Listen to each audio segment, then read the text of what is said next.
ஹரிஷ். யார் நீங்க? என் பேர் உங்களுக்கு எப்படி தெரியும்? நான் யாருங்கிறது முக்கியம் இல்லை, நீ இன்னைக்கு ஓட்டு போட போகணுங்கிறது தான் முக்கியம். ஓட்டு போடுறதும் போடாதும் என் இஷ்டம். நான் போடுற ஒரு ஓட்டுனால எதுவும் மாற போறது இல்லை பெருசா. இன்னைக்கு ஒரு நாள் தான் லீவ் விடுறாங்க, இதுலயே போய் லைன்ல ஓட்டு போடுவாங்களா? சும்மா வந்து டிஸ்டர்ப் பண்ணிட்டு இருக்காதீங்க. உனக்கு உண்மை புரியலன்னு நினைக்கிறேன். I will show you the truth.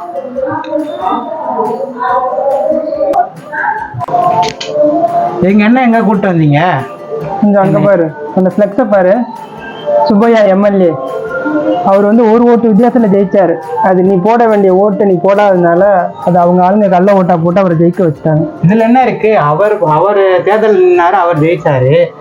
இதுல நான் போடாத ஓட்டுக்கு அதுக்கு என்ன சம்பந்தம் இருக்கு? புரியலன்னு நினைக்கிறேன். Let's go to past. கொஞ்சம் அங்கே பாரு. அவர் நிறைய பேர் சமைச்சு தான் நல்லதான் பண்ணிட்டு இருக்காரு, சமைச்சு போடுறாரு. அவர் சமைக்கல ராஜா, அவர் சாராயம் காய்ச்சிறாரு. புரியுதா? இவர் தான் அந்த 2025ல எம்எல்ஏ ஆனார். எம்எல்ஏ ஆனவங்க சும்மா இல்லை, இப்போ அவர் லிக்கர் ஃபேக்டரி ஆரம்பிச்சிட்டாரு.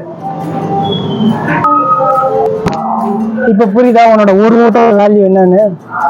புரிஞ்சிருச்சு. அப்போ என் ஓட்டை போடுறேன். ஆமா, நீங்க யாரு? நீயே புரிஞ்சுப்ப.